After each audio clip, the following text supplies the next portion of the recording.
At my father's funeral, my sister leaned over during the eulogy and whispered, "I've already cleared out Dad's home office and safe. There's nothing left for you." I felt defeated until Dad's old fishing buddy approached me with a weathered envelope. "Your father made me promise to give you this after everyone else had gone," he said. When my sister saw what was inside, her designer sunglasses couldn't hide the shock on her face. "Before we jump back in, tell us where you're tuning in from, and if this story touches you, make sure you're subscribed, because tomorrow, I've saved something extra special for you." The funeral home smelled of lilies and artificial air freshener, an uncomfortable combination that matched the awkward silence between mourners who hadn't seen each other in years. My father, Richard Hanover, deserved better than this sterile room with its generic paintings and hushed conversations. He had been larger than life, a self-made businessman who built a commercial construction company from nothing, a man whose laugh could fill a room, whose advice was sought by everyone from local politicians to neighborhood kids. Now he was gone, reduced to ashes in an ornate urn at the front of the room, surrounded by photographs that couldn't possibly capture his essence. I stood near the back, accepting condolences from people whose names I barely remembered. My sister Victoria circulated through the crowd with practiced grace, her designer black dress and perfectly styled hair making my department store outfit feel even more inadequate. She had always been better at appearances. "Thomas, there you are." Victoria's voice carried just enough warmth to seem appropriate for the occasion, but I recognized the coolness underneath. We had never been close, but since Dad's diagnosis, the distance had grown into something more like animosity. "Senator Wilkins was asking about you. You should say hello." "I will," I said, though we both knew I wouldn't. Politics had been Victoria's world, not mine. I had chosen to stay in our hometown, working alongside Dad in the family business while Victoria had moved to the state capital, married well, and built connections with people who could afford to donate to campaigns and sit on charity boards. The service was brief. Dad had been specific about that in his final months. No long eulogies, no dramatic displays of grief, just a simple gathering to mark his passing. Victoria spoke anyway, delivering a polished speech about our father's community contributions and business acumen that somehow managed to reference her own accomplishments and connections throughout. I said nothing publicly. My grief felt too raw, too personal to perform for this audience. After the service, as people began to disperse toward their cars for the short drive to the cemetery, Victoria pulled me aside, her manicured fingers digging slightly into my arm. "We need to discuss the estate," she said, her voice low. "I've already spoken with Harrison." Harrison Fleming had been Dad's attorney for decades. "There's really not much to handle. Dad's health bills took most of what was left." I frowned. "Dad's company is worth millions, Victoria, and the house was remortgaged to pay for his treatments," she finished, adjusting her sunglasses. "As for the company, Dad sold his controlling interest 3 years ago. Didn't he tell you?" The question landed like a slap. Of course Dad hadn't told me. I would have known if he had sold the company where I worked as operations manager. I had been in budget meetings just last month, reviewing expansion plans with Dad's approval. "You're lying," I said, the words escaping before I could soften them. Victoria's smile tightened. "Check the records if you don't believe me. The remaining shares and assets are being distributed according to Dad's wishes." She leaned closer, her perfume momentarily overwhelming the floral scents around us. "I've already cleared out Dad's home office and safe. There's nothing left for you." She walked away, joining a group of Dad's business associates who waited by a black SUV, leaving me stunned and confused. It didn't make sense. Dad and I had spoken about the future of Hanover construction just weeks ago, discussing plans for me to eventually take over leadership. He had given no indication that he'd sold his stake or changed his long-standing intention to pass the company to me. The graveside service passed in a blur, I stood apart from Victoria and her husband, Charles, watching as they received condolences with practiced poise. Several of Dad's employees nodded respectfully in my direction, their expressions conveying both sympathy and uncertainty. They had questions I couldn't answer. As the crowd thinned, I found myself standing alone by the fresh grave. The cemetery. Workers waited at a discreet distance, ready to complete their work once the family departed. I wasn't ready to leave. "Thought I might find you still here," a gruff voice said behind me. I turned to see Frank Carpenter, my father's oldest friend. They had served in the military together decades ago and had remained close ever since. Frank was the kind of man who seemed perpetually weathered. Tanned skin, calloused hands, eyes that had seen too much but still managed to retain warmth.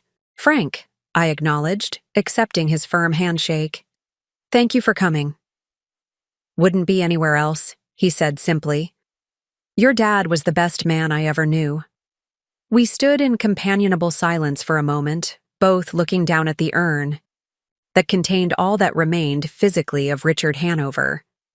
"Victoria says Dad sold the company," I finally said. "Says there's nothing left." Frank's expression darkened. "Did she now?" "Is it true?" I asked, searching his face for answers. Frank glanced around, ensuring we were truly alone. "Your sister's been saying a lot of things since Rich got sick, showing up at his house with documents, having private meetings with attorneys." He shook his head slightly. "Your dad wasn't happy about it." "What do you mean?" Frank sighed heavily. "Not my place to get between family. But Rich asked me to give you something. Made me promise to wait until after the funeral, after everyone else had gone." He reached into his worn sport coat and pulled out a sealed envelope. It looked ordinary, just a standard business envelope, yellowed slightly with age, with my name written in my father's distinctive handwriting. "What is this?" I asked, taking it carefully. "Don't know exactly," Frank admitted. "He sealed it about 6 months ago, right after his diagnosis got serious. Said if anything happened to him before he could talk to you himself, I was to make sure you got this privately."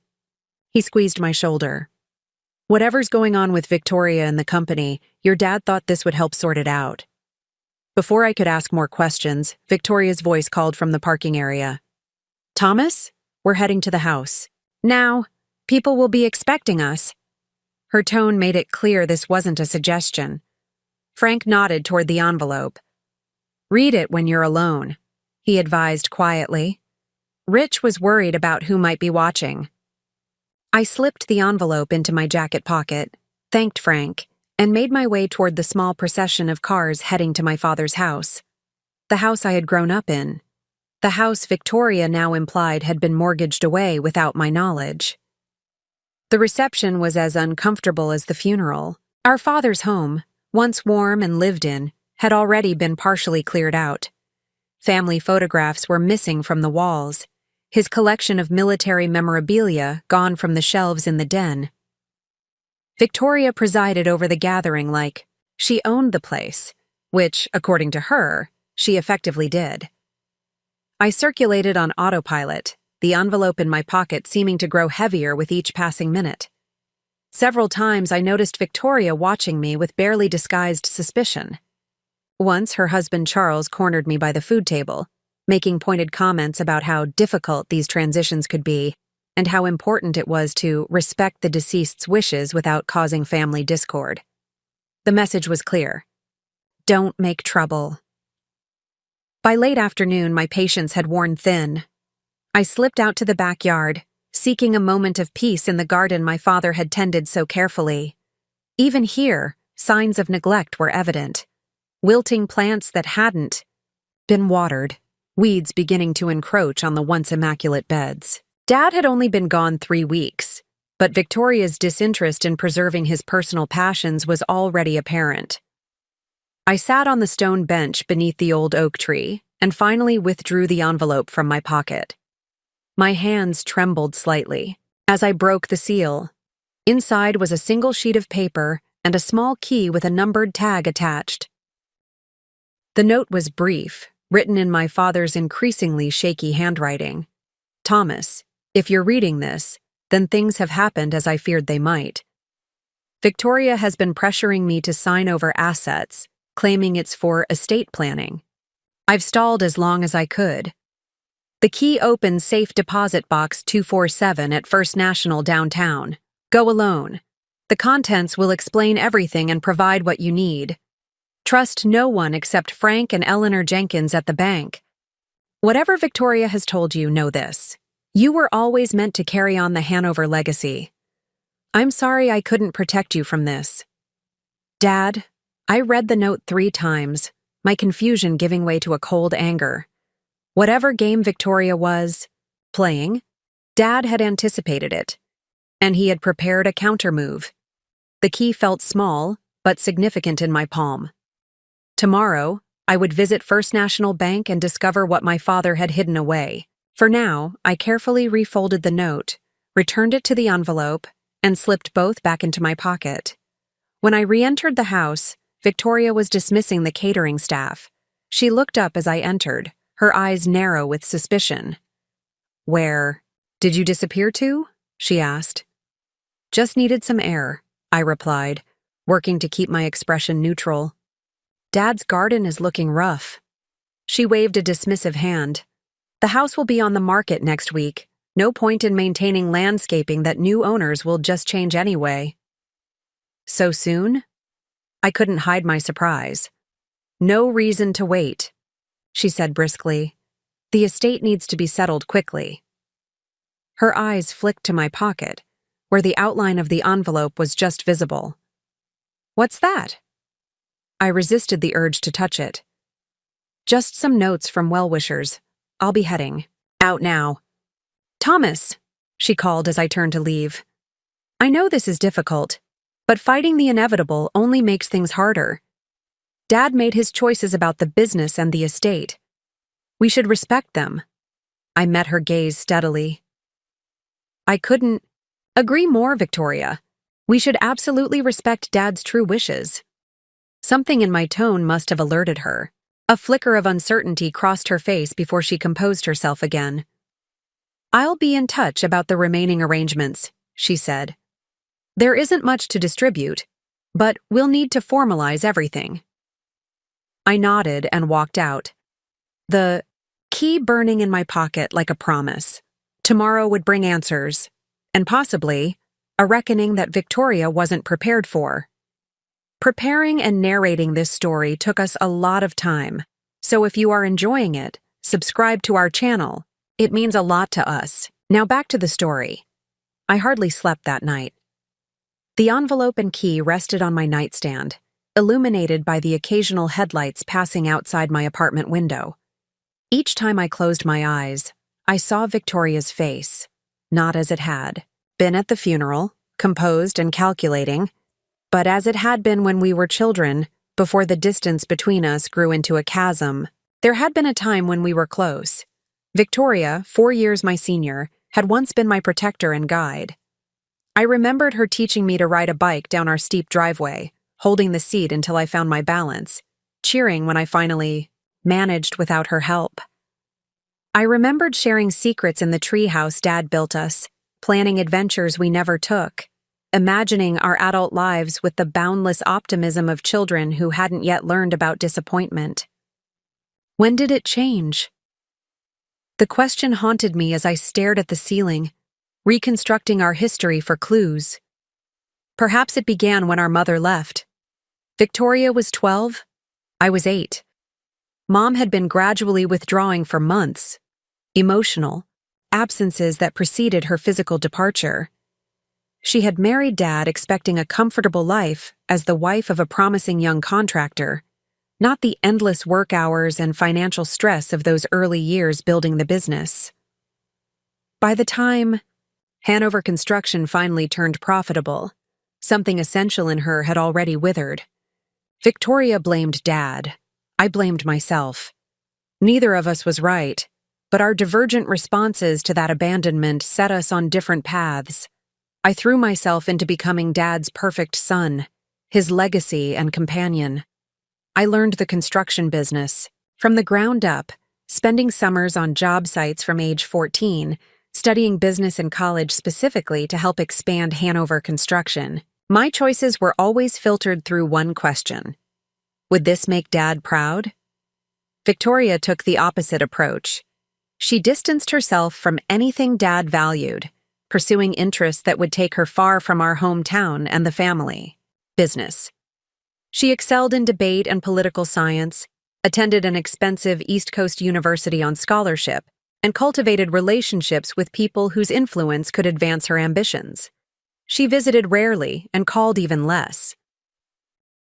Dad didn't know how to bridge the gap with his daughter. He tried clumsy gestures, paying for her wedding to Charles despite his concerns about the man's character, offering to finance her first campaign for city council, sending generous checks on birthdays and Christmas. Victoria accepted these gifts with cool gratitude but never reciprocated with what Dad truly wanted, her time and affection. I became the repository of all Dad's hopes and plans.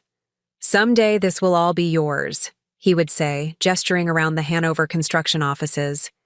"You'll build it even bigger, make the name mean even more." I accepted this responsibility willingly, even eagerly. The company was more than a business to me. It was our shared creation, the tangible proof of our bond. The first serious fracture between Victoria and me occurred after Dad's 65th birthday, 5 years ago. He had decided, with my encouragement, not to retire but to begin transitioning leadership to me. The announcement was made at a company celebration with Victoria and Charles in attendance as rare guests. "I've never seen anyone look at a cake with such hatred," Frank had commented afterward, nodding toward Victoria's rigid posture at the corner table. "Like your dad just announced he was giving you her inheritance." "That's ridiculous," I had replied. "Victoria has never wanted anything to do with the company. She's built her own life, her own career." Frank had given me a long look. "There's a difference between not wanting something and not wanting someone else to have it, son." The memory of that conversation took on new significance as I lay, in bed, the key to safe deposit box number 247, catching occasional glints of streetlight. Had Victoria spent the last 5 years nurturing resentment, waiting for an opportunity? Dad's illness would have provided the perfect opening. A vulnerable man, worried about his legacy, perhaps easily manipulated by a daughter suddenly showing interest and concern. But Dad had been sharp until the end. His body had failed him, but his mind remained clear and calculating. He had built a company from nothing, navigated countless business challenges, outmaneuvered competitors who underestimated him. If he suspected Victoria was planning something, he would have prepared countermeasures. The safe deposit box was proof of that. I rose before dawn, showered, and dressed in one of my better suits. First National opened at 9, but I arrived at 8:30, parking across the street and watching the employees arrive. I didn't know who might be reporting to Victoria. Small towns harbor divided loyalties, and Hanover was a significant name in our community. At 9:15, I entered the bank, approaching a middle-aged woman whose nameplate read, Eleanor Jenkins, branch manager. "Mr. Hanover," she greeted me professionally, showing no surprise at my presence. "My condolences on your loss. Your father was a valued client." "Thank you, Ms. Jenkins," I replied. "I believe he mentioned you might be able to assist me with a private matter." A flicker of understanding crossed her face. She glanced around the lobby, then nodded toward a hallway. "Let's speak in my office." The space was modestly appointed but private, with blinds that she promptly closed after we entered. She took a seat behind her desk, folding her hands in front of her. "Your father indicated you might be visiting," she said without preamble. "He was concerned about confidentiality." I withdrew the key from my pocket and placed it on her desk. "Safe deposit box, 247. She nodded once. "I'll take you to the vault myself. I should mention that your sister visited 3 days ago, requesting access to your father's accounts and safe deposit box. My heart jumped. Did she gain access? To the accounts where she was already a signatory, yes. To the safe deposit box. A small professional smile touched her lips. We explained that we had no record of a box under Richard Hanover's name accessible to Victoria Hanover Reed. But box Thumbergear 247 exists, I confirmed. Indeed it does, under a different registration. Arrangement. She stood and gestured for me to follow. The late Mr. Hanover was quite methodical in his planning. The vault area was empty of other customers, for which I was grateful. Eleanor used her credentials to access the room, then directed me to a private booth after locating box W247 with her master key and my key together. Take as much time as you need, she said, closing the door behind her. The metal box was larger than I expected, about the size of a small suitcase. My hands trembled slightly as I opened it, unsure of what I would find. On top was a sealed envelope, with "Read First" written in Dad's handwriting. Beneath it lay several folders, a portable hard drive, and what looked like legal documents secured with binder clips. I opened the envelope first. Thomas, if you're reading this, then my concerns were justified. I'm so sorry to burden you with this mess, but you're the only one I can trust to handle it properly. 6 months ago, Victoria began visiting regularly, for the first time in years. At first, I was simply happy to have my daughter back in my life. When she started bringing documents for me to sign, estate planning, she called it, I became suspicious.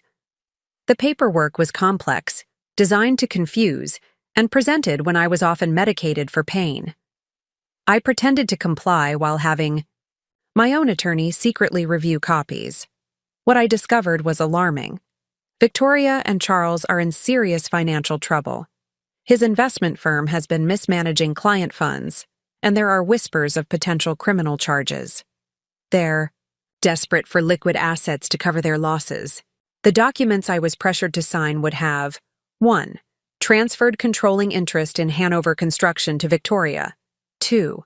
Remortgaged my home with me as sole guarantor. 3. Changed my will to leave all remaining assets to Victoria, with you.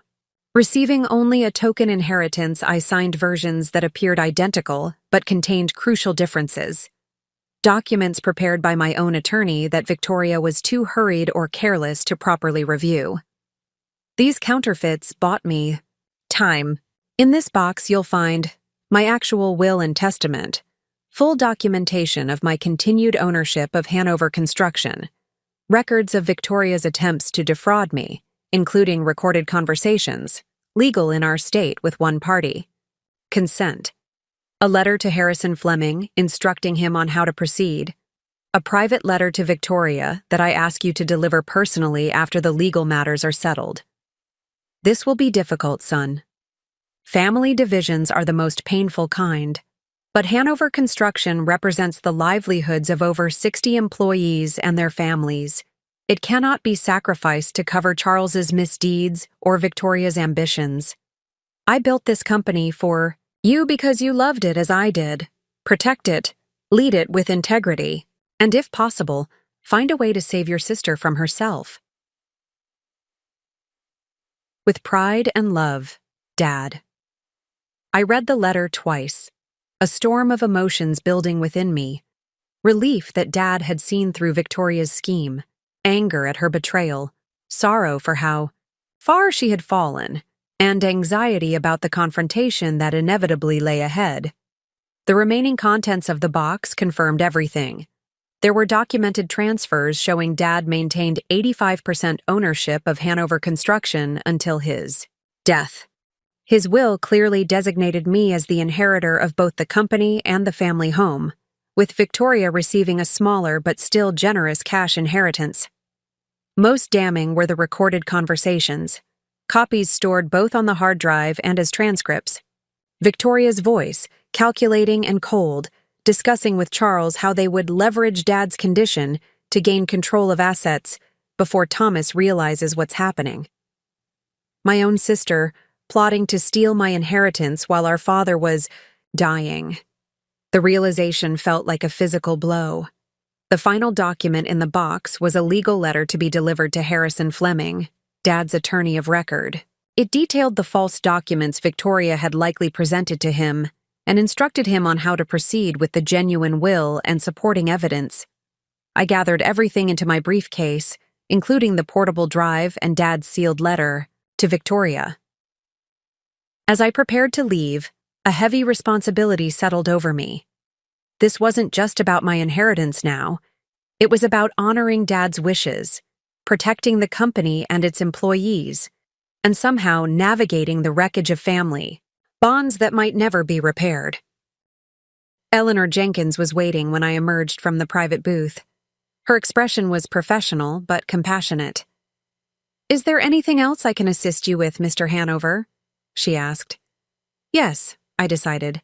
"I'd like to speak with your security team about the surveillance footage from my sister's visit 3 days ago, and I'll need certified documentation confirming when this box was registered and who has had access." She nodded.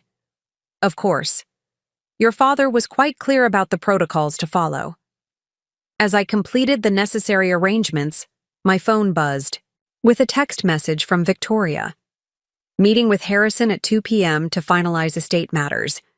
Your presence requested but not required." The timing couldn't have been more perfect.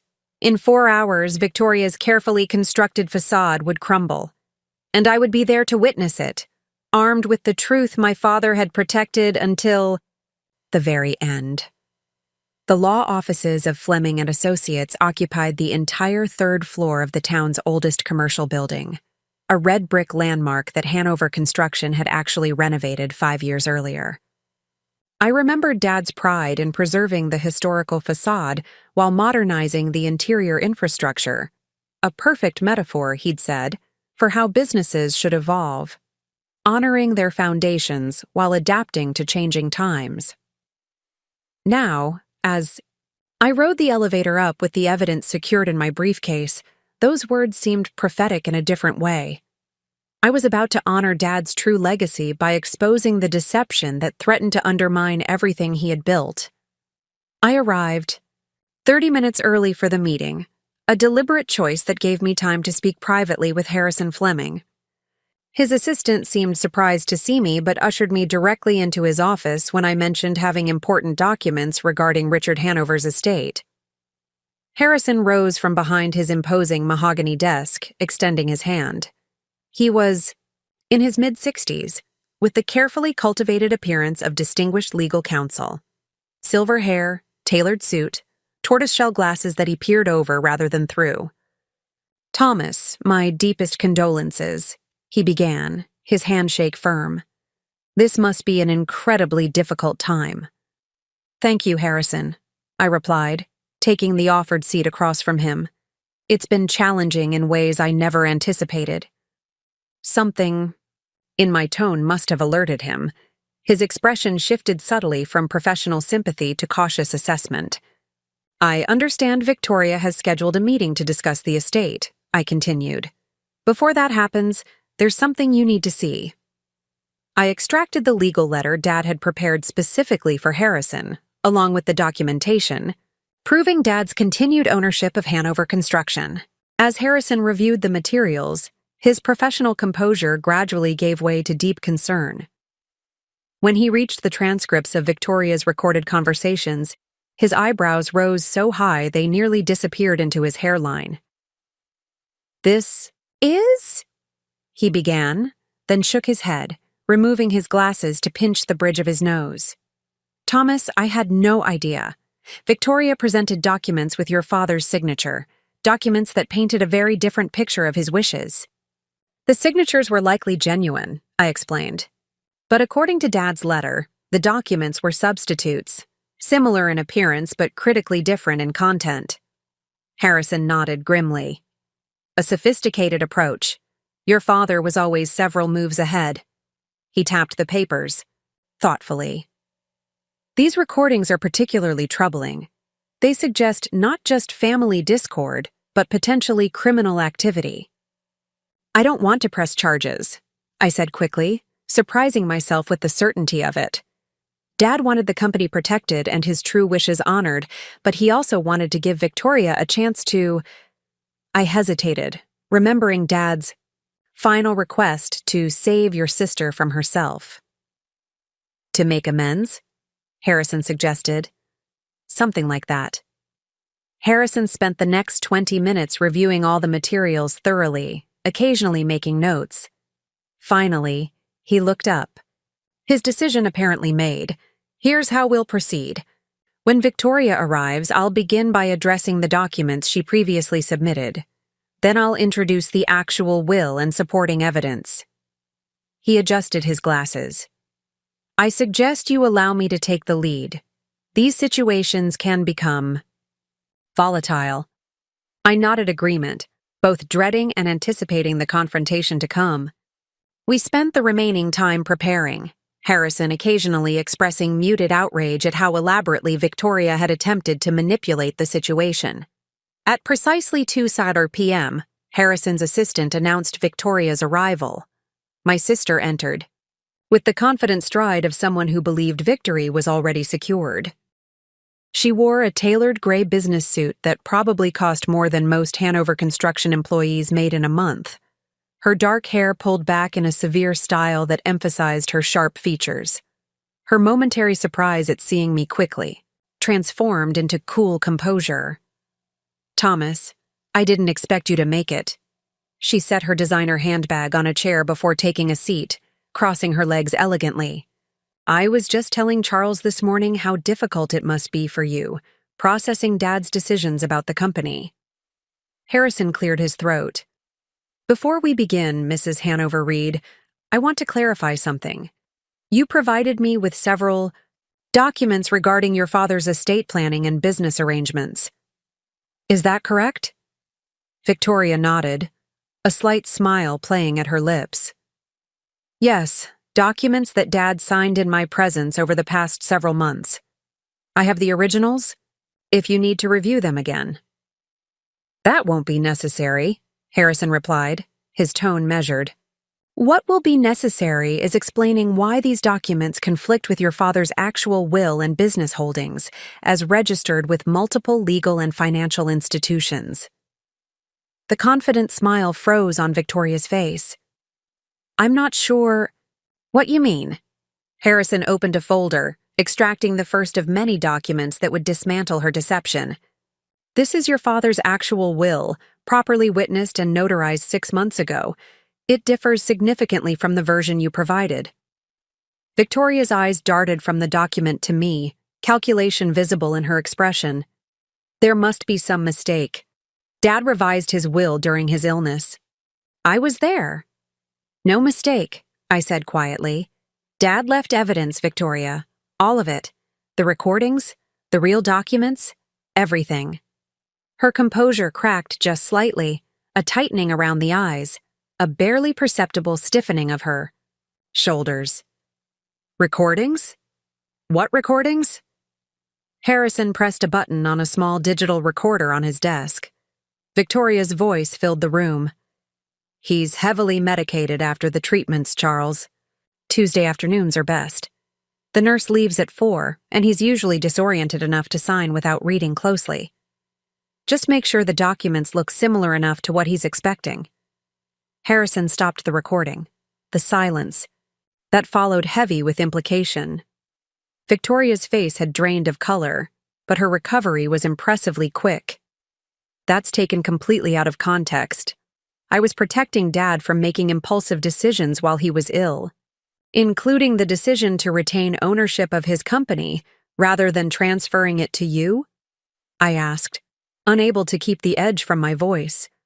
Or the decision to leave his house unencumbered by debt rather than remortgaged to provide you with immediate cash. Victoria's eyes narrowed. You have no idea of the pressures Dad was under, the concerns he had about the company's future under your management. He confided in me, Thomas. Things he couldn't tell you because he didn't want to hurt your feelings. The manipulation was so transparent it almost made me laugh. Almost. Victoria, Harrison interjected, his tone deliberately calm. "I have documentation of your father's explicit intentions regarding both Hanover Construction and his estate, properly executed and legally binding. I also have evidence suggesting you attempted to circumvent those intentions through potentially fraudulent means." He folded his hands. "How we proceed from here depends largely on how you choose to respond today." Victoria's gaze shifted between us, the calculation behind her eyes almost visible. I could practically see her weighing options, assessing what she could still salvage from the situation. "What exactly are you suggesting, Harrison?" she finally asked, her voice perfectly controlled. "I'm suggesting that you acknowledge your father's actual will and estate plans, withdraw any contradictory documents you've submitted, and participate in an orderly, legal settlement of his affairs." He paused meaningfully. "The alternative would involve unpleasant legal proceedings that would benefit no one." Victoria turned to me, her expression hardening. "So this is your play? Threaten me with legal action unless I quietly accept whatever scraps Dad decided to leave me?" "Dad didn't leave you scraps," I replied, opening another folder from my briefcase. "He left you a substantial cash inheritance and his investment portfolio. The house and company come to me because I've dedicated my life to them. But your inheritance is generous by any standard." I slid the summary across the table. All he wanted was for everything he built to continue, not to be liquidated to solve temporary financial problems. Victoria's eyes widened slightly as she reviewed the figures. Even in his anger and disappointment, Dad had provided for her with characteristic generosity. "And what about Charles's situation?" she asked quietly, the first genuine question she'd posed. "These funds won't cover what he needs." So it was true. Charles was in financial or legal trouble, serious enough that they had been willing to destroy family bonds and betray Dad's trust to address it. "That's not Dad's responsibility to solve," I said firmly. "Or mine." Victoria's shoulders slumped almost imperceptibly, the first crack in her perfect posture. "You don't understand what we're facing, Thomas." "Actually, I do," I countered. Dad's letter explained everything. Charles's firm is under investigation. There are whispers of criminal charges. You needed liquid assets quickly, and Dad's illness seemed like an opportunity. She flinched at the accuracy of my summary, then rallied, her chin lifting defiantly. "It's more complicated than that. Charles was protecting investors. The regulations are impossible." Harrison cleared his throat. "Mrs. Hanover Reed, I strongly advise against continuing that line of explanation, particularly in my presence. As an officer of the court, there are statements I cannot ethically ignore." Victoria fell silent, the full predicament finally settling over her. The careful plan she had constructed was disintegrating, leaving her with fewer options by the minute. "Here's what's going to happen," I said, surprising myself with my calm authority. "We're going to proceed with Dad's actual will. You'll receive your inheritance as he intended. What you do with it, whether you use it to help Charles or for something entirely different, is your decision. But the company stays intact, the employees keep their jobs, and Dad's home remains as he left it until I decide otherwise." I reached into my briefcase one final time, extracting the sealed letter Dad had left for Victoria. "Dad asked me to give you this after everything was settled. I think now is the right time." Victoria stared at the envelope, her expression unreadable. For a moment, I glimpsed the sister I had once known. Vulnerable, uncertain, human beneath the calculating exterior. She took the letter with uncharacteristic gentleness, slipping it into her bag without opening it. "Is there anything else required of me today?" she asked Harrison, her voice controlled but subdued. "Just your signature acknowledging the authentic will and withdrawing any contrary documents," he replied, sliding the necessary paperwork toward her. Victoria signed without further argument, her usual flourish absent from the signature. As she gathered her things to leave, she paused, not quite meeting my eyes. "He was always going to choose you," she said quietly.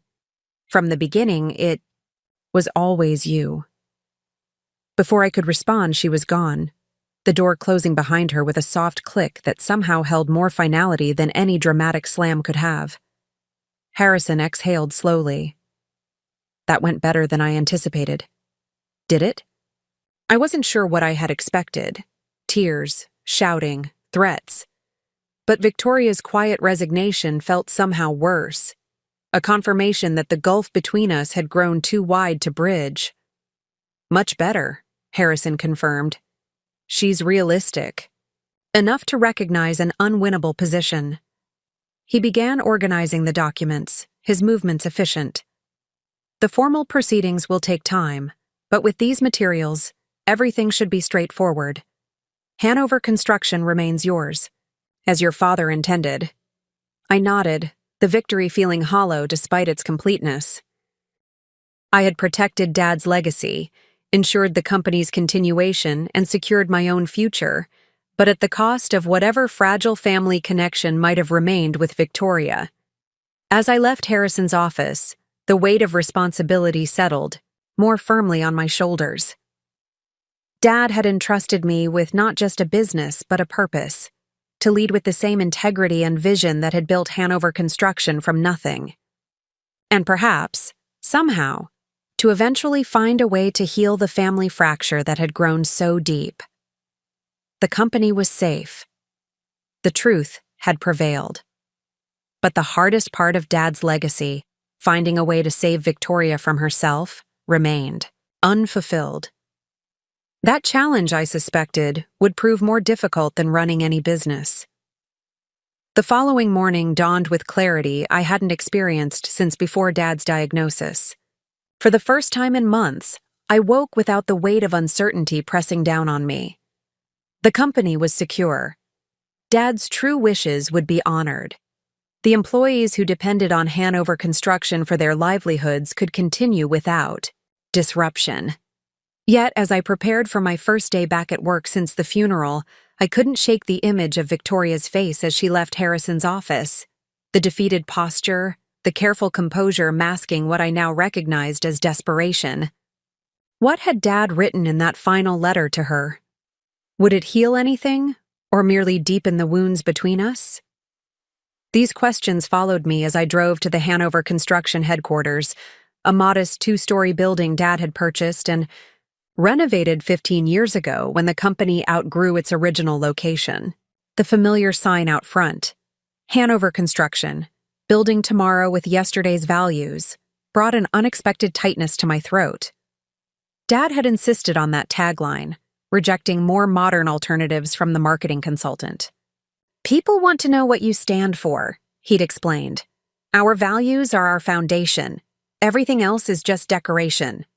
The office fell silent when I walked in, conversations pausing mid-sentence as employees looked up from their desks. Melissa Chen, our office manager for the past decade, approached with a sympathetic smile. "Welcome back, Thomas," she said warmly.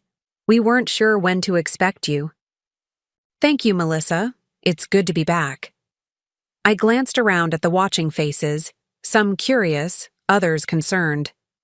"Is everyone available for a quick meeting in the conference room? There are some things we should discuss." 20 minutes. Later, I stood at the head of the conference table where Dad had presided over countless meetings.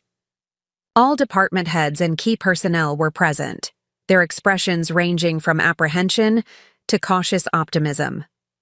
"First, I want to thank everyone for keeping things running smoothly during Dad's illness and after his passing," I began.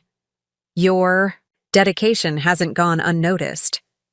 Appreciative nods circulated around the table, but the underlying tension remained. These people had mortgages, families, responsibilities. They needed certainty about their futures. "I know there have been rumors about the company's status and ownership," I continued. "I want to address those directly. Despite what some of you may have heard, Hanover Construction remains intact and operational. Dad maintained majority ownership, Until his death and under the terms of his will, that ownership has transferred to me. The relief in the room was palpable, a collective exhale that seemed to release weeks of accumulated anxiety. "So nothing's changing?" asked Robert Delgado, our project manager for commercial developments. "The Westridge Plaza project is still green-lighted?" "The project continues as planned," I confirmed. "In fact, all current projects and contracts remain in place. The transition will be one of leadership, not direction or values." More questions followed. Practical concerns about ongoing operations, scheduled bids, supplier relationships. I answered each one directly, gradually watching the worry lines ease from their faces. By the meeting's end, the atmosphere had transformed from anxious uncertainty to cautious optimism. As the team dispersed back to their responsibilities, Frank Carpenter appeared in the doorway. Unlike at the funeral, he was dressed in his usual work clothes, faded jeans, flannel shirt, the weathered leather tool belt he'd worn for as long as I could remember. "Got a minute?" he asked, nodding toward Dad's, now my, office. Inside, I took the chair behind the desk, somewhat hesitantly. It still felt like Dad's space, from the vintage construction blueprints framed on the walls to the collection of project photos documenting Hanover's growth over 3 decades. Frank settled into the visitor's chair, studying me with the same direct gaze that had always made me feel transparent. "So you found what Rich left for you," he said. It wasn't a question. I did. "How much did you know?" Frank shifted slightly. Enough to deliver the message, not enough to interfere. He gestured around the office. "Looks like things are settling back where they belong." "Professionally, yes," I acknowledged. "The company's secure. But Victoria?"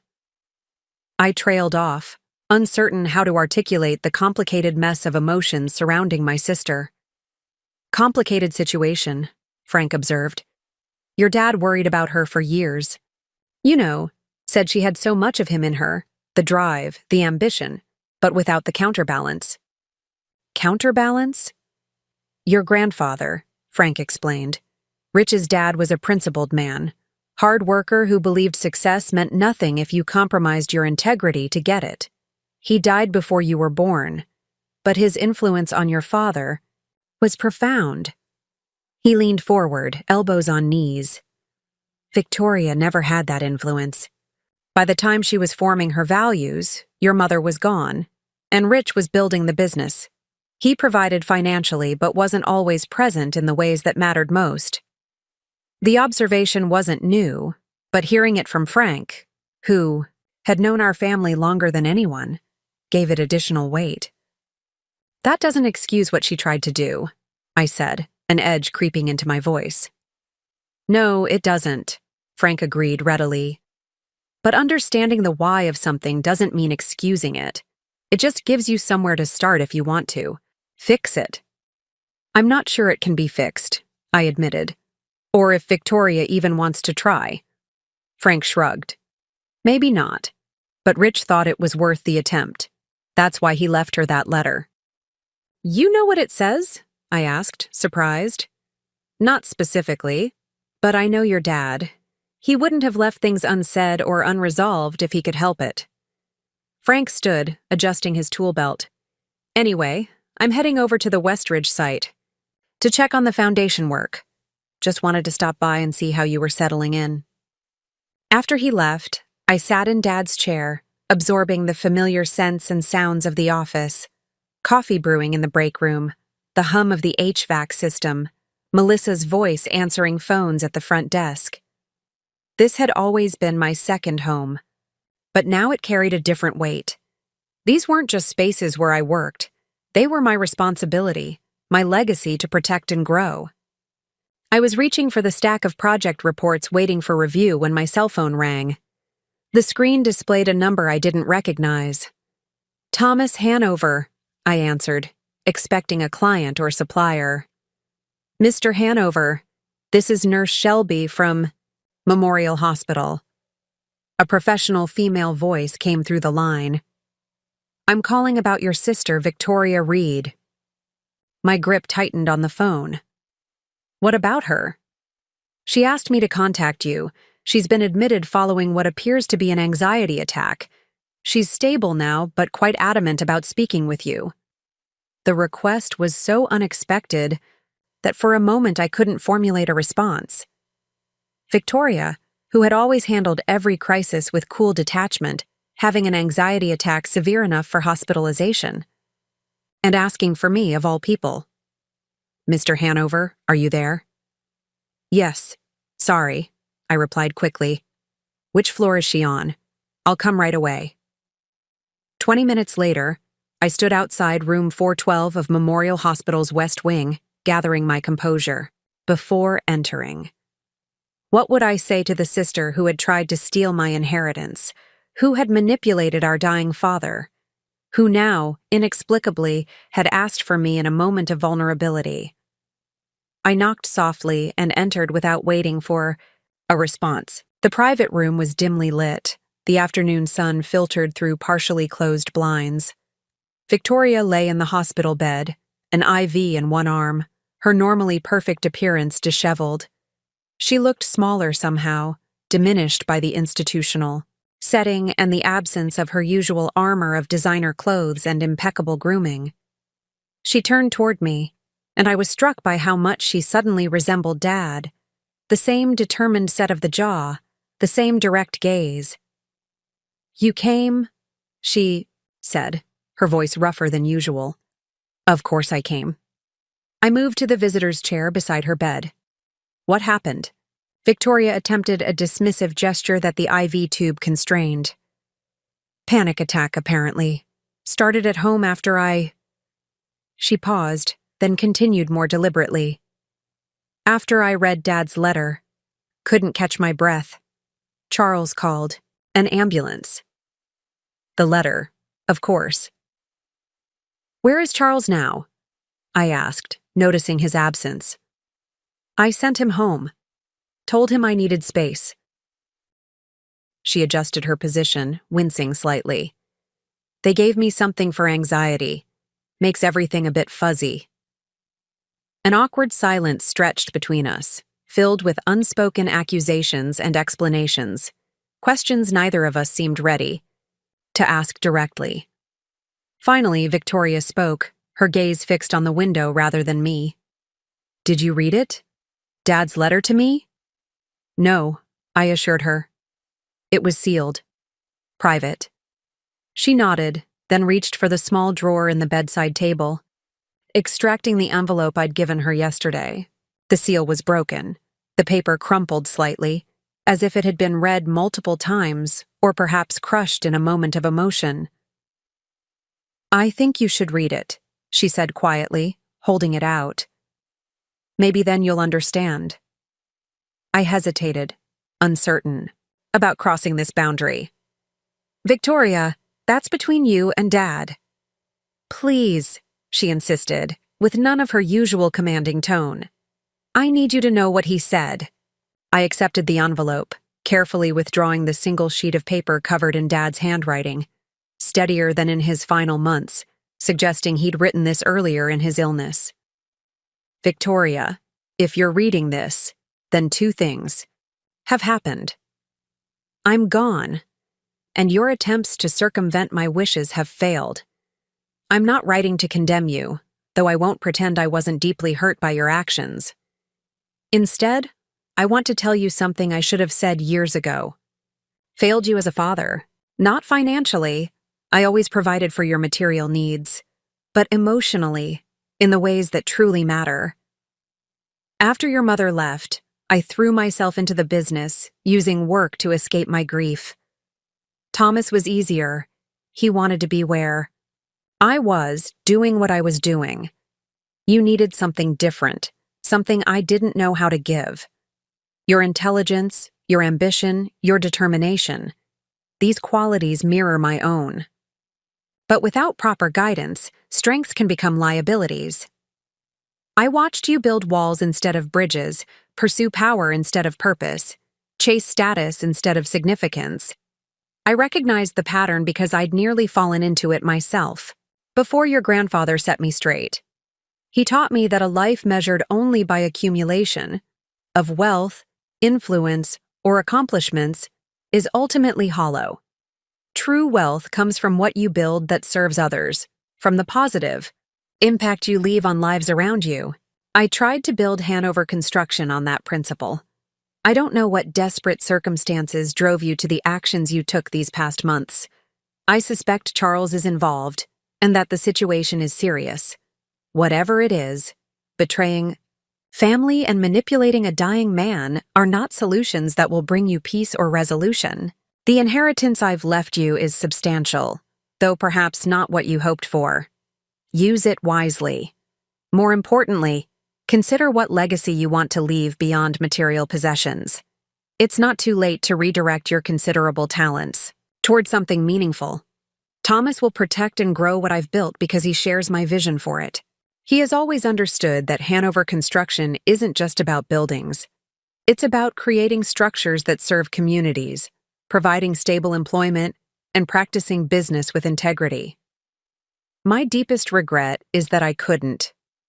Find a way to bridge the distance between us before the end.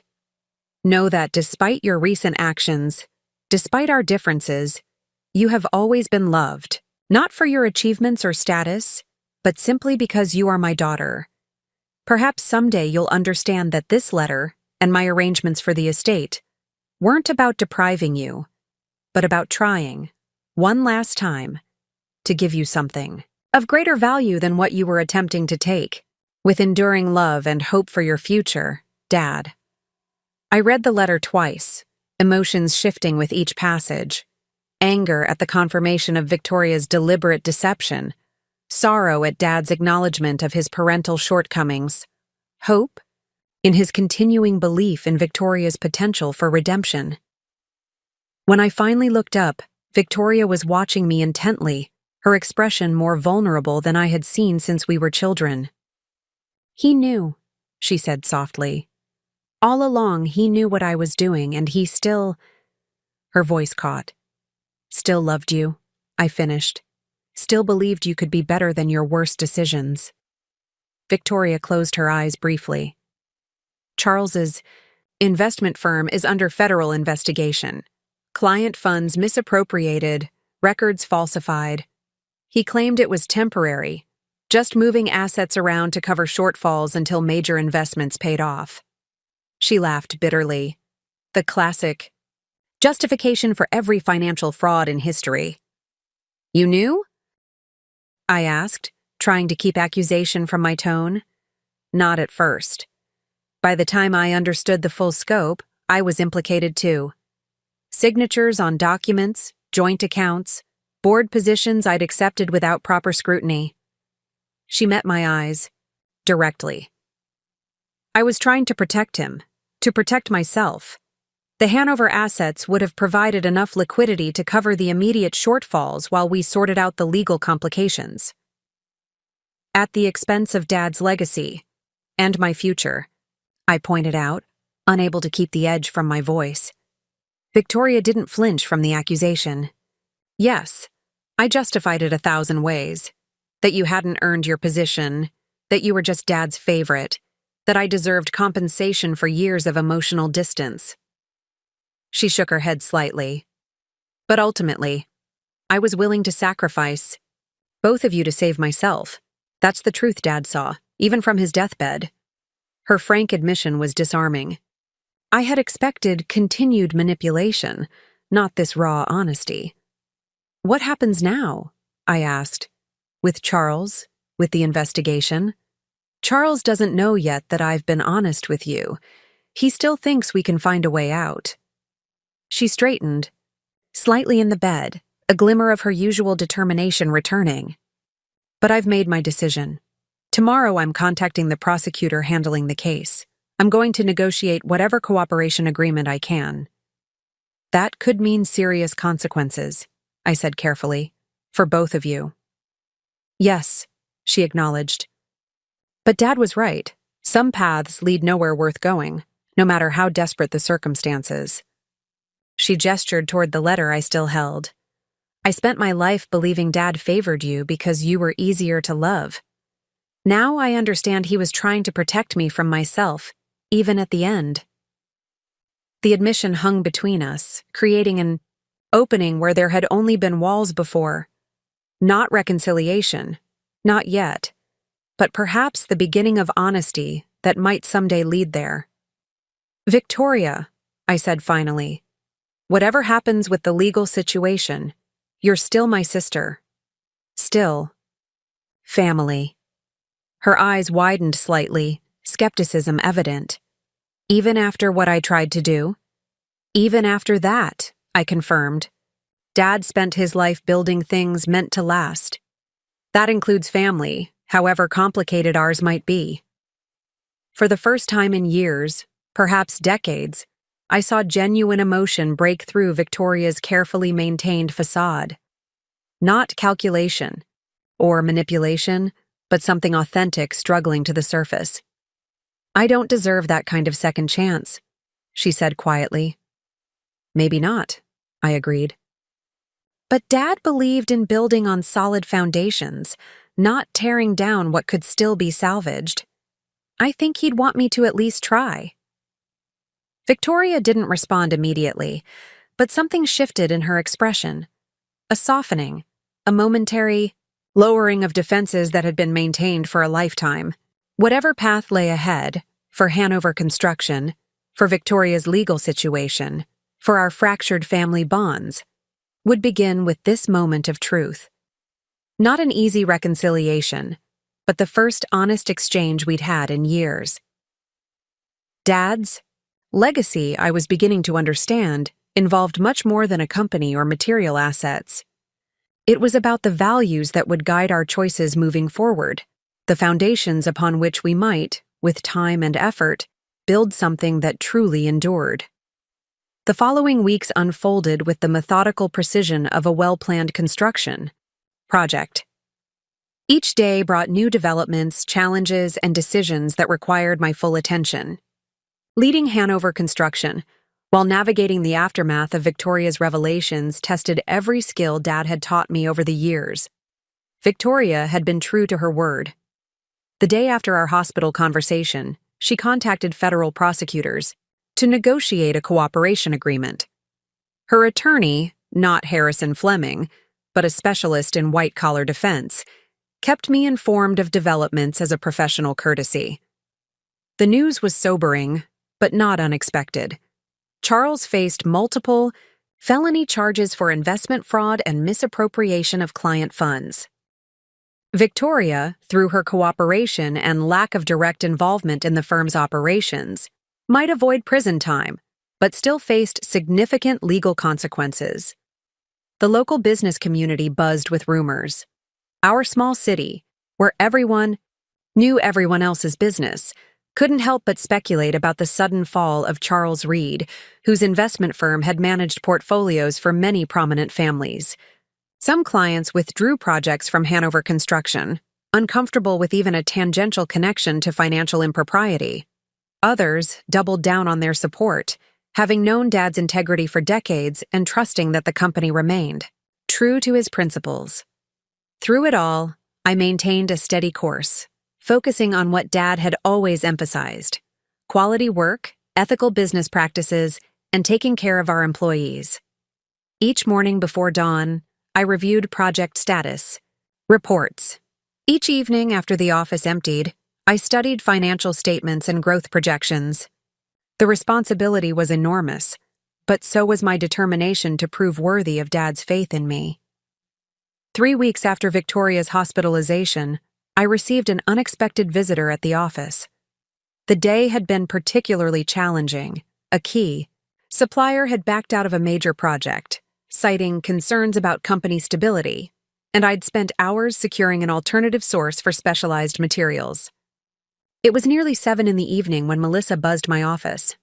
"Thomas, there's someone here to see you. No appointment." I suppressed a sigh of frustration. "Who is it?" "Eleanor Adams. Says she was a friend of your father's." The name was vaguely familiar, but I couldn't immediately place it. "Send her in, please." The woman who entered was in her early 60s, with silver-streaked dark hair and the confident bearing of someone comfortable in her own skin. She wore simple but elegant business attire and carried a leather portfolio that had seen considerable. Ausdaught, Mr. Hanover. She greeted me with a firm handshake. Thank you for seeing me without an appointment. I know you must be extraordinarily busy. Please call me Thomas, I replied, gesturing toward the visitor's chair. You knew my father? She smiled, settling into the seat. Richard and I worked together for many years. I was the lead architect on some of Hanover Construction's most significant projects before I started my own firm in Portland about 12 years ago. The connection clicked into place. The Adams Group. Of course. Dad always spoke highly of your innovative designs. And I always appreciated his commitment to executing those designs without cutting corners, she replied. She placed her portfolio on the desk, but didn't immediately open it. I've been following the situation with your family business, the rumors, the challenges. I stiffened slightly. If you're concerned about Hanover Construction's stability, she waved off my concern. Not at all. I know Richard built this company on a foundation stronger than temporary difficulties. I'm here because of a conversation we had about 6 months ago, when his illness took a turn for the worse. This was unexpected. You spoke with Dad during his illness? Eleanor nodded. We kept in touch over the years, consulting occasionally on special projects. When he received his prognosis, he called me with a specific request. She finally opened her portfolio, extracting a set of architectural renderings. He commissioned these designs, but asked me to hold them until after his passing, until things had settled. She spread the renderings across my desk. They showed a striking modern building complex, 3 interconnected structures surrounding a central courtyard, with extensive green spaces and sustainable design elements. What is this? I asked, studying the detailed plans. The Richard Hanover Center for Construction Trades, Eleanor explained. A training facility to provide education in all aspects of the building trades, from traditional craftsmanship to cutting-edge sustainable construction methods. Designed to serve both young people entering the field and older workers transitioning from declining industries. I looked up from the renderings, momentarily speechless. Dad had never mentioned such a project. Eleanor continued. Richard was concerned about the future of skilled trades in our region. He saw fewer young people entering construction, more experienced craftspeople retiring, and a growing skills gap that threatened the quality and safety of the built environment. She tapped one of the drawings. This center would address that gap, creating pathways to stable, well-paying careers while upholding the standards of excellence he valued. This would be significant, I managed, taking in the scope of the project. The investment required is substantial, Eleanor acknowledged. Richard had a specific funding mechanism in mind. She extracted another document from her portfolio, a financial analysis prepared by a respected local accounting firm. He had been quietly setting aside funds in a separate foundation for years, specifically earmarked for this purpose. The foundation now holds approximately 60% of the required capital.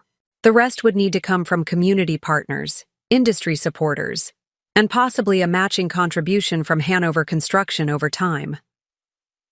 My mind raced, simultaneously processing the practical implications and the emotional weight of this discovery.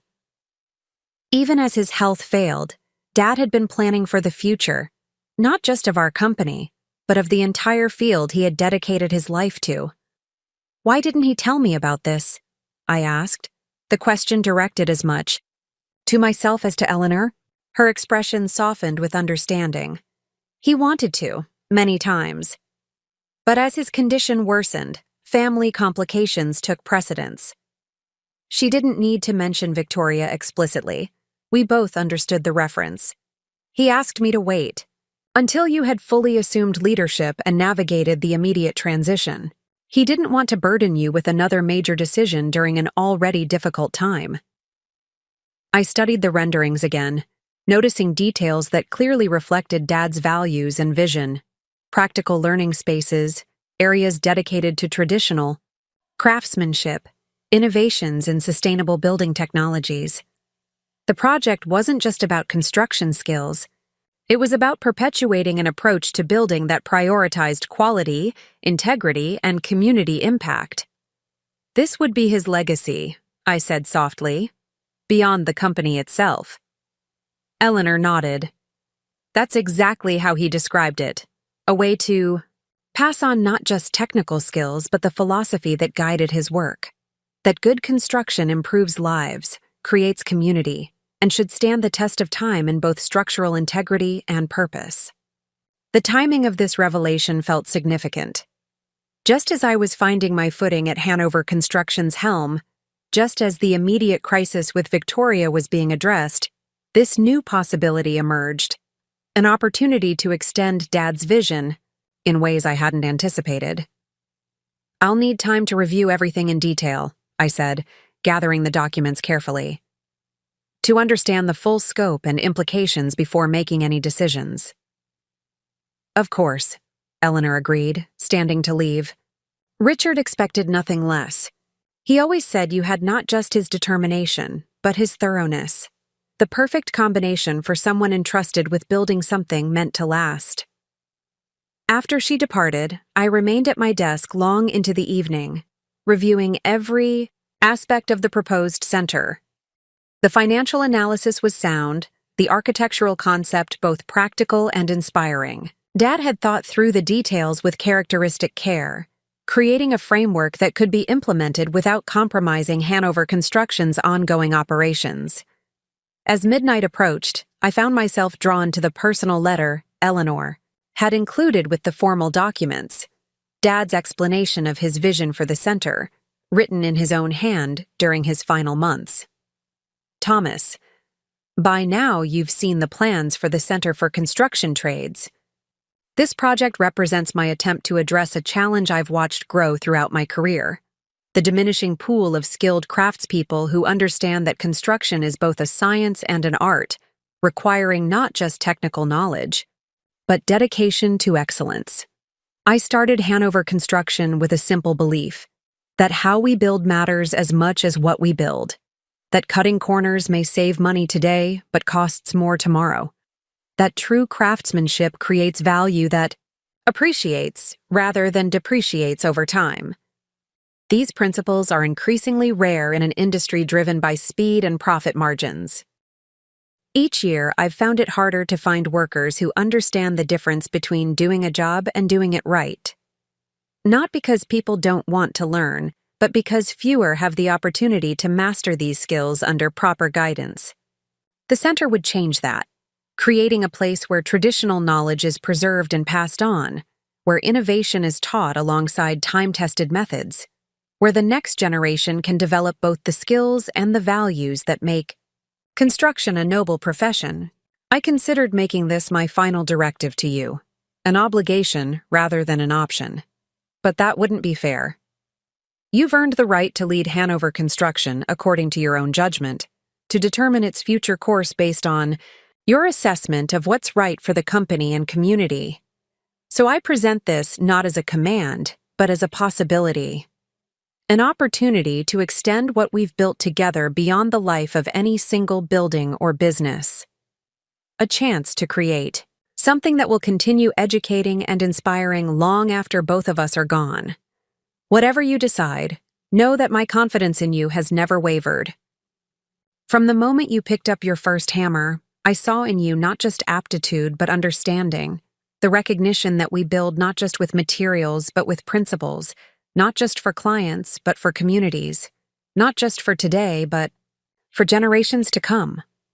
With pride and love, Dad reading his words, I felt a renewed connection to Dad, not just as my father or mentor, but as someone whose vision extended far beyond his own lifetime. He had built Hanover Construction not as a monument to himself, but as a vehicle for values he believed would benefit others long after he was gone. The revelation changed something fundamental in my understanding of leadership. I had been focused on preserving what Dad had created, maintaining the status quo he had established. But his true legacy wasn't static. It was dynamic, not just a business to be protected, but a vision to be expanded. The Richard Hanover Center represented something larger than either of us, a commitment to excellence that wouldn't end with a single company or career, but could continue influencing how homes, offices, schools, and communities were built for decades to come. As I finally left the office in the early hours of the morning, the weight of responsibility I'd been carrying felt different. No lighter, perhaps, but more purposeful. I wasn't just the caretaker of Dad's company, I was the steward of his vision, tasked not only with preserving what he had built, but with extending it in ways that would multiply its impact. The challenge was daunting, but clarifying. For the first time since Dad's passing, I felt not just obligation, but inspiration, a sense of purpose that transcended the day-to-day operations of running a construction company. Dad's hidden will had secured my legal right to lead Hanover Construction. But his hidden vision, this center that would embody and perpetuate his values, had given me something even more valuable, a clear direction forward that honored the past while building toward the future. This was the true inheritance, not just assets to manage, but a vision to fulfill, not just a company to run, but a legacy to extend, not just a business to maintain, but a purpose to pursue. For the first time since becoming Hanover Construction's leader, I felt fully equal to the role, not because I had all the answers, but because I now understood the deeper question that would guide every decision. How could we build not just structures, but a better future? The Richard Hanover Center for Construction Trades couldn't have come at a more pivotal time for our community. 3 major manufacturing plants had announced closures in the past year, leaving hundreds of skilled workers unemployed. The regional economy, long dependent on these industries, faced an uncertain future. Meanwhile, the construction sector struggled with an aging workforce and insufficient new talent entering the field. I spent the next 2 weeks developing a comprehensive implementation plan for the center. Each morning before the office opened, I reviewed architectural plans and financial projections. During lunch breaks, I researched similar training facilities across the country, identifying best practices and potential pitfalls. Evenings were dedicated to drafting partnership proposals and community impact assessments. The more I explored the concept, the more I recognized its transformative potential, not just for Hanover Construction, but for the entire region. This wasn't merely a training facility, it was an economic development engine, a community resource, and a living testament to Dad's belief that business success and social responsibility could reinforce rather than compete with each other. When the preliminary plan was ready, I faced a critical decision. Who should be the first to review it? The obvious choice was the Hanover Construction executive team, the department heads who had worked alongside Dad for years and now reported to me. Their buy-in would be essential for any initiative that would involve company resources. But another possibility nagged at me, one that seemed simultaneously reckless and necessary. Before I could second-guess my instinct, I picked up the phone and dialed a number I rarely used. "Hello?" Victoria's voice sounded guarded, unsurprising given our complicated history. "Victoria, it's Thomas. I was hoping we could meet. There's something important I'd like to discuss with you." A pause then. "Is this about the legal proceedings?" "No, nothing like that. It's about something Dad was planning before he died. Something significant." Another pause, longer this time. "When and where?" We arranged to meet the following afternoon at a small cafe on the outskirts of town, neutral territory, away from prying eyes and the gossip network that had been closely monitoring the Hanover family drama. I arrived early, securing a quiet corner table and arranging the key documents I wanted to share. Victoria entered precisely on time, her appearance a study in dignified caution. Gone were the designer labels and status symbols that had once been her uniform. Instead, She wore a simple blazer over jeans, her hair pulled back in a practical ponytail. The change wasn't just cosmetic. Her entire demeanor seemed different, less calculated, more authentic. "Thank you for coming," I said as she took the seat across from me. "I was curious," she admitted. "And to be honest, I don't have many appointments these days." The subtle reference to her changed circumstances hung between us. Since the news about Charles's firm had broken, Victoria had resigned from her position on the City Arts Commission and stepped back from the social circles she had once dominated. Charles himself was now awaiting trial, released on bail but effectively under house arrest with electronic monitoring. "How are you holding up?" I asked, genuine concern overriding the lingering tension between us. Victoria considered the question with unexpected candor. "Some days are harder than others. The legal bills are astronomical. Most of our so-called friends have disappeared. The prosecutor's office is demanding more documentation than I knew existed." She shrugged slightly. "But there's a strange kind of relief in having everything exposed. No more secrets, no more pretending." "And Charles?" Her expression tightened. "Angry, betrayed. Blames me for cooperating with the investigation instead of fighting alongside him. And we're living in the same house but barely speaking." She glanced at the folder in front of me. "But I assume you didn't invite me here to discuss my crumbling marriage." "No," I agreed, opening the folder to reveal Eleanor Adams's architectural renderings. "I wanted to show you this." Victoria leaned forward, studying the drawings with the sharp, analytical mind that had always been one of her greatest strengths. Her expression shifted from polite interest to genuine curiosity as she examined each page. "The Richard Hanover, Center for Construction Trades," she read from the cover sheet. "When did Dad commission this?" "About 6 months ago, after his diagnosis. He kept it confidential. I only learned about it last week when his architect approached me." I explained the concept in detail: the educational programs, the community partnerships, the funding structure Dad had established. Victoria listened without interruption, her focus intense as she absorbed each element of the plan. "This is impressive," she finally said, looking up from the financial projections. "It addresses real needs in the community while building on Dad's expertise and values. The partial funding through the foundation is strategically sound." Her assessment was exactly right. Clinical but perceptive, immediately grasping both the practical and philosophical dimensions of the project. "Why are you showing me this?" she asked directly. "I no longer have any role in Hanover construction." This was the moment I'd been preparing for, the reason I'd followed my instinct: to involve Victoria despite our complicated history. "Because I think you should be part of it," I said simply. Her surprise was evident. "Me? Thomas, have you forgotten the past few months? What I tried to do?" "I haven't forgotten," I assured her. "But I've been thinking about Dad's letter to you, about his regret that your talents weren't directed toward something meaningful, something aligned with his values." Victoria flinched slightly at the reference but didn't object. "This center will need more than construction expertise to succeed," I continued. "It will need someone who understands policy, who can navigate governmental partnerships, who knows how to build community support and manage stakeholder relationships. Someone with your experience and skills." She studied me with open skepticism. "You're offering me a job?" "I'm proposing a collaboration," I clarified.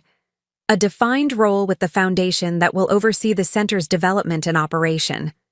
Independence from Hanover Construction's direct management, but alignment with its values and goals." Victoria sat back, visibly processing the unexpected proposal. "Why would you trust me with this, after everything that happened?" It was a fair question, one I had asked myself repeatedly while developing this plan. The answer had emerged gradually, crystallized through reflection on Dad's approach to both business and family. Dad believed in second chances, I explained. Not naively or without accountability, but with clear expectations and appropriate boundaries. He built Hanover Construction by recognizing potential in people and situations that others overlooked or dismissed. I paused, choosing my next words carefully. Your actions hurt him deeply. They hurt me too. But they don't erase your capabilities, or the possibility that those capabilities could be directed towards something worthwhile. Victoria's composed exterior cracked slightly, a fleeting vulnerability crossing her features before she regained control. And this role, it would involve what, exactly? I outlined the position I envisioned.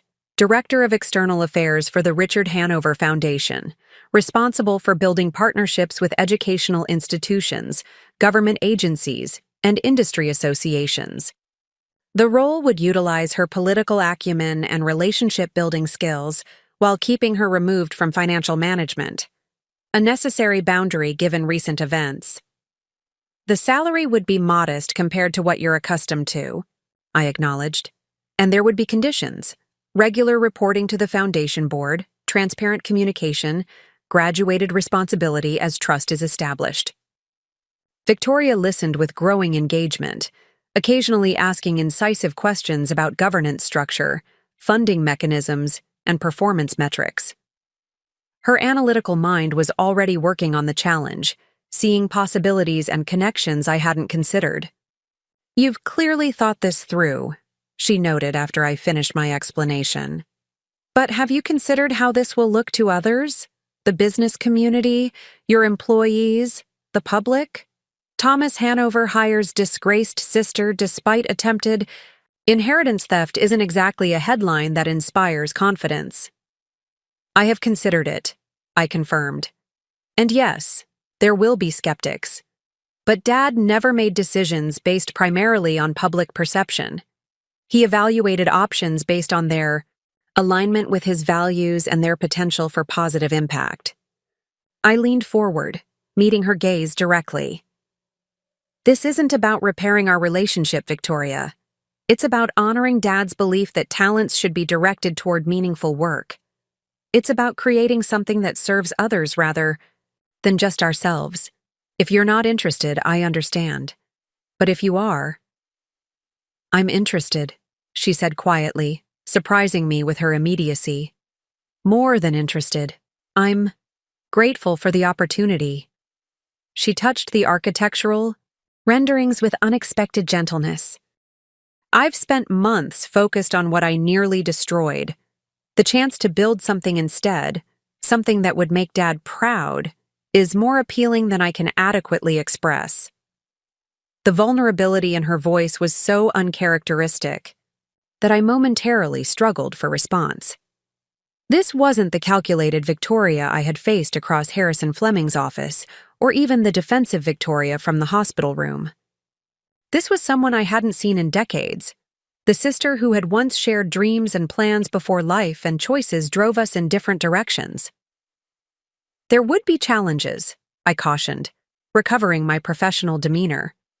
Skepticism to overcome, trust to rebuild, complicated dynamics to navigate. I'm well acquainted with challenges, Victoria replied with a hint of her old confidence.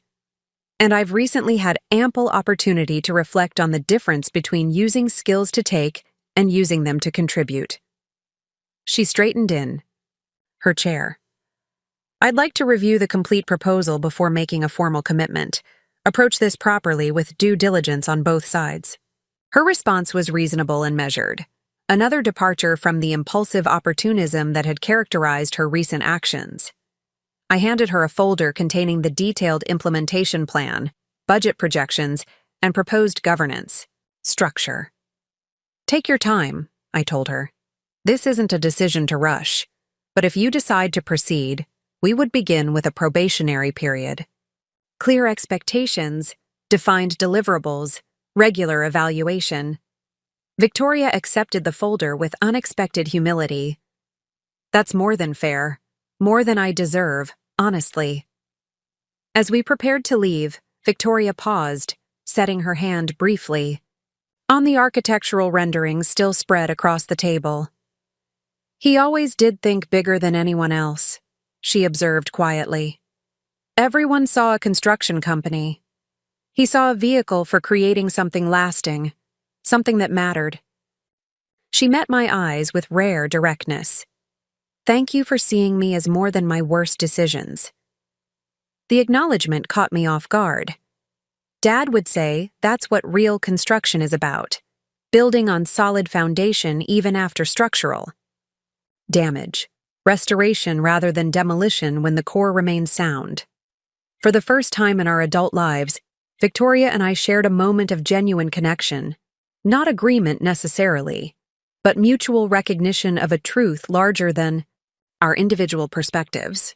Dad's approach to both buildings and people had always prioritized potential over problems, strength over damage, future function over past failure. As we parted ways outside the cafe, I realized this proposal represented more than a strategic business decision. It was an application of Dad's philosophy, his belief that with proper design, appropriate materials, and skilled execution, most damaged structures could be not just repaired, but strengthened. The Richard Hanover Center for Construction Trades would teach technical skills to future builders, but its development might also demonstrate something equally valuable: that broken relationships, like compromised buildings, could sometimes be reconstructed with sufficient vision, appropriate boundaries, and careful, intentional work. Whether Victoria would ultimately prove worthy of this second chance remained to be seen, but offering the opportunity aligned with Dad's deepest values. His conviction that how we build matters as much as what we build, whether we're constructing buildings, businesses, or the more complicated architecture of human relationships. As I drove back to the office, I felt a growing certainty that Dad would have approved of this approach, not because it guaranteed success, but because it embodied the principles of thoughtful construction he had lived by. Begin with a clear vision. Build on solid foundation. Use appropriate materials. Establish proper structural supports. Test thoroughly before completing. Maintain with ongoing attention. The center would be his namesake, but its development might become his most meaningful legacy, a living demonstration that with the right blueprint, even the most damaged structures could be transformed into something strong, functional, and built to last.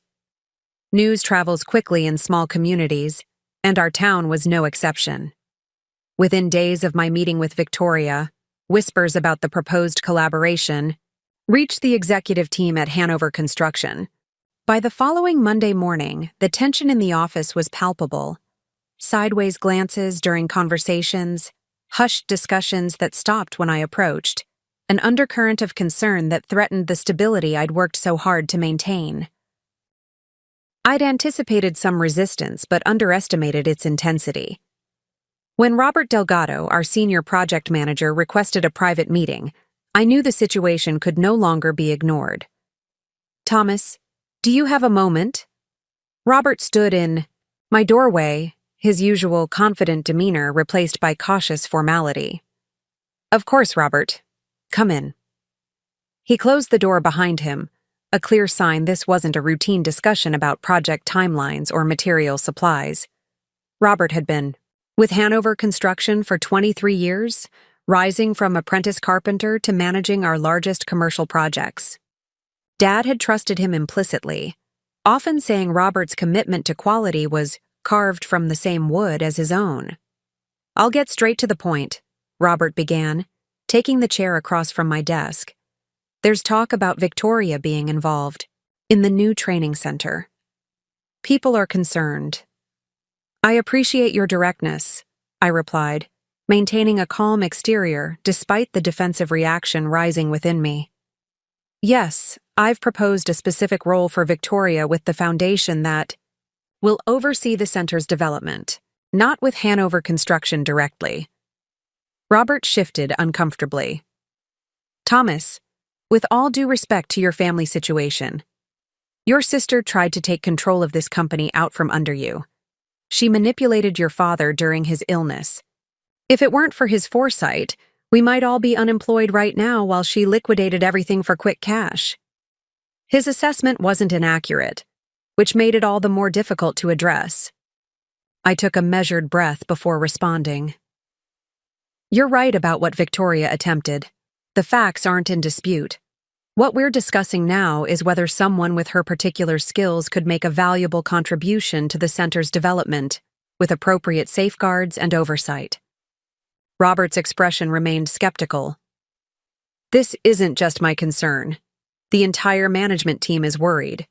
We've spent weeks reassuring clients, suppliers, and employees that Hanover Construction remains stable and trustworthy despite the family complications. Bringing Victoria into a closely associated foundation undermines that message.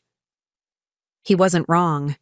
The company had weathered significant reputational challenges following the public revelation of Victoria's actions and Charles's legal troubles.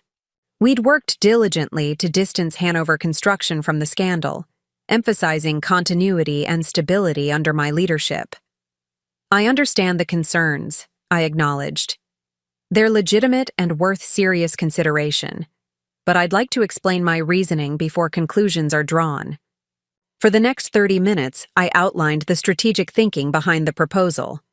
Victoria's experience with governmental partnerships and community relations, the clear separation between operational roles, the accountability structures that would prevent any financial impropriety. Robert listened attentively, his initial resistance gradually shifting to thoughtful consideration. You've clearly done your homework, he conceded when I finished. But there's something I'm still not understanding. Why take the risk at all? We could hire someone with similar qualifications who doesn't bring this kind of baggage. It was a fair question, one that cut to the heart of my decision. The practical answer wasn't sufficient. This wasn't just about skills and qualifications. But the personal answer risked seeming sentimental or naive in a business context. I glanced at the photograph on my desk.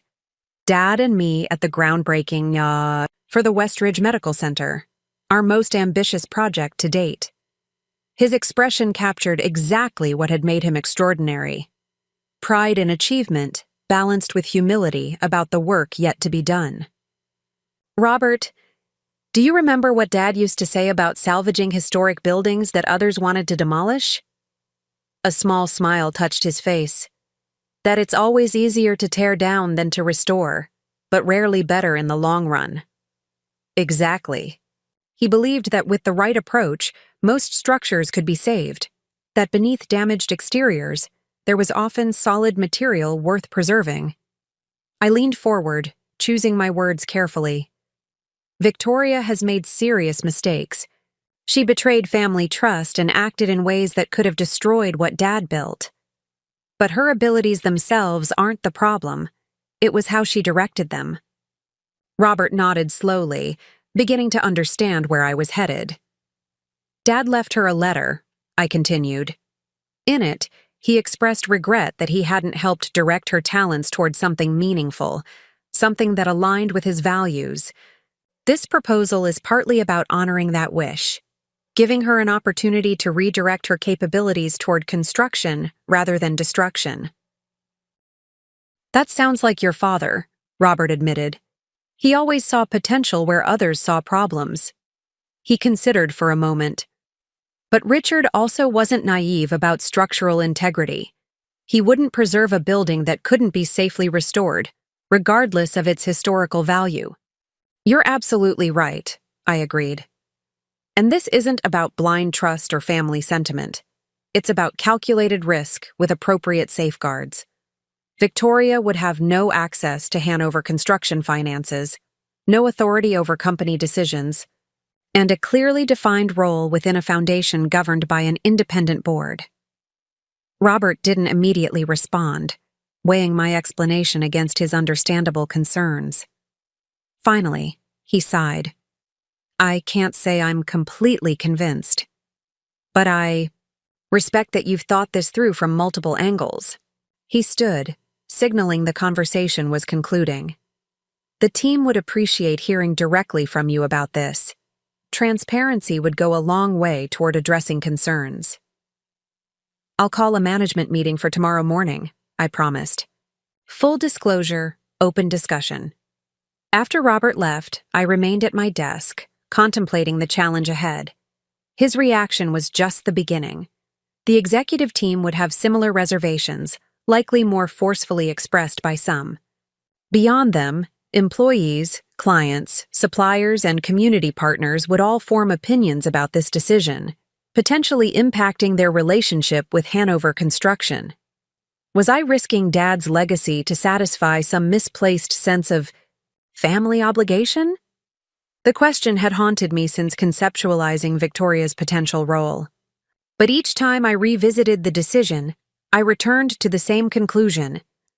Offering Victoria this opportunity, with appropriate boundaries and expectations, aligned with Dad's fundamental approach to both business and life. The management meeting. The following morning was exactly as challenging as anticipated. I presented the complete implementation plan for the Richard Hanover Center, including the proposed governance structure and Victoria's potential role.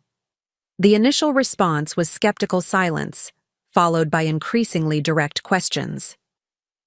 How can we be certain she won't use this position to undermine your leadership? Asked Melissa Chen, our operations director.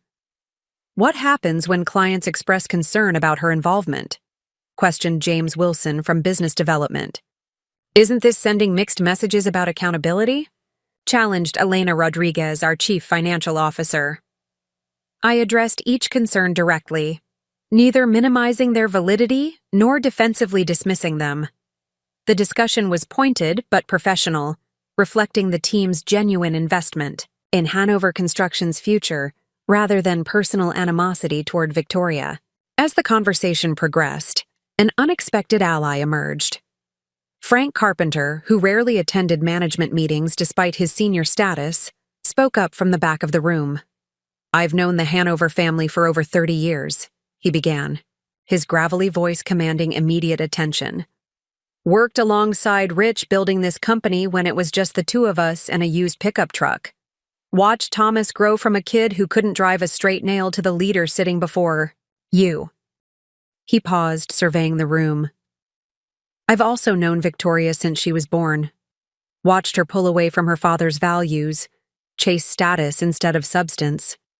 What she did these past months was inexcusable, a betrayal of everything Rich stood for. The room remained silent, everyone aware that Frank wasn't finished. But Rich Hanover believed in second chances, not handed out carelessly, but earned through demonstration of changed priorities and acceptance of consequences. Frank's weathered face creased in a slight smile. How many of you got second chances from Rich over the years, made mistakes that would have gotten you fired elsewhere, but instead got redirected? Several heads nodded in reluctant acknowledgement. Thomas isn't proposing we forget what happened or pretend it didn't matter. He's proposing a structured opportunity for Victoria to demonstrate whether she's capable of contributing rather than taking. With safeguards, supervision, and clear expectations. Frank looked directly at me. Sounds exactly like something his father would have designed. The endorsement from Dad's oldest friend and colleague shifted the energy in the room, not to wholehearted support, but to thoughtful consideration rather than reflexive opposition. The discussion that followed focused more on implementation details than on wholesale rejection of the concept. By meeting's end, we had reached a compromise. Victoria's potential involvement would begin with a 6-month consulting contract rather than an immediate directorship. Her performance would be evaluated against specific metrics by a committee including both Foundation board members and Hanover Construction representatives. Any continuation beyond that initial period would depend on demonstrated results and rebuilt trust. It wasn't unconditional acceptance, but it wasn't outright rejection either. It was a measured, professional approach to a complex situation, exactly the kind of balanced decision-making Dad had modeled throughout his career. Up next, you've got 2 more standout stories right on your screen. If this one hit the mark, you won't want to pass these up. Just click and check them out. And don't forget to subscribe and turn on the notification bell so you don't miss any upload from us.